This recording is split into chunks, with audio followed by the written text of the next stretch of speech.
Assalamualaikum warahmatullahi wabarakatuh. Perkenalkan saya Dinata Janatul Adaha dengan NIM J1B02410038 kelompok 3 yang dikuaskan oleh Kak Syahid.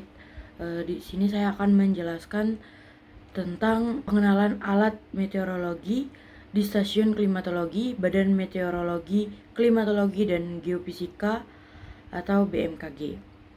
Jadi yang pertama-tama di sini ada Automatic Weather Station atau AWS.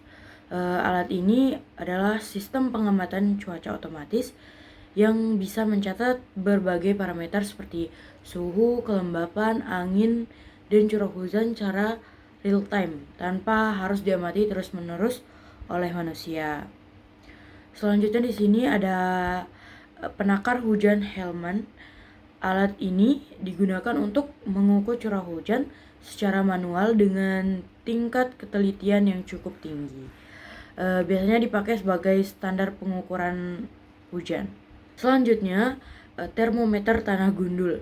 Termometer ini berfungsi untuk mengukur suhu tanah tanpa penutup. Jadi kita bisa mengetahui kondisi suhu tanah secara langsung tanpa pengaruh vegetasi atau rumput. Yang keempat, ada termometer tanah berumput. Kalau yang ini tuh digunakan untuk mengukur suhu tanah yang ditutupi rumput, sehingga bisa dibandingkan dengan tanah gundul yang tadi itu ya. Selanjutnya, soil moisture tester. Alat ini tuh digunakan untuk mengetahui kadar air di dalam tanah yang sangat penting terutama untuk menentukan kebutuhan irigasi tanaman. Terus selanjutnya ada Campbell-Stokes atau sunshine recorder.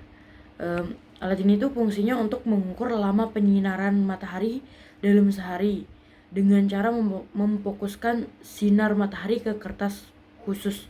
Selanjutnya ada automatic sun radiation system. Sistem ini berfungsi untuk mengukur radiasi matahari secara otomatis. Jadi data yang didapatkan lebih kontinu dan akurat. Selanjutnya ada cup counter anemometer. Ini digunakan untuk mengukur kecepatan angin berdasarkan putaran cangkir yang terkena angin. Selanjutnya ada HPA sampler.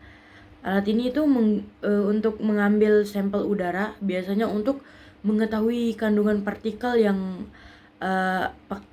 ada di udara itu di suatu lokasi gitu. Selanjutnya ada termometer bola kering dan basah.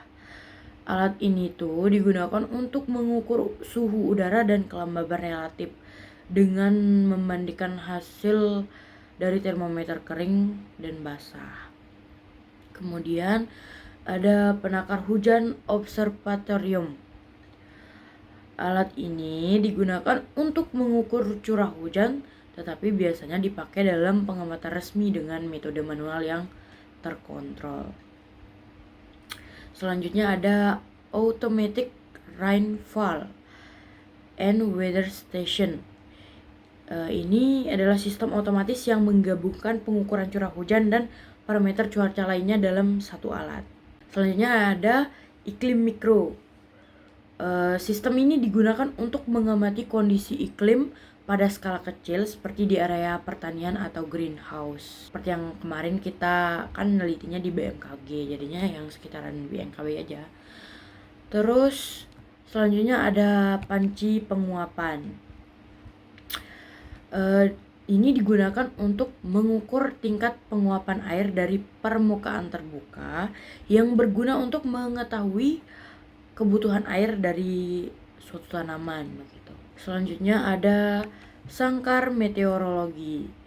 Sangkar ini tuh berfungsi sebagai tempat alat ukur seperti termometer agar terlindung dari sinar matahari langsung dan hujan sehingga hasilnya lebih akurat. Dan yang terakhir ada automatic solar radiation station. Alat ini digunakan untuk mengukur radiasi matahari secara otomatis dalam jangka waktu tertentu untuk analisis cuaca dan iklim. Jadi, semua alat ini tuh saling melengkapi dalam memberikan data cuaca dan lingkungan yang akurat, yang sangat penting terutama di bidang pertanian dan klimatologi. Sekian dari saya. Terima kasih atas perhatiannya. Assalamualaikum warahmatullahi wabarakatuh.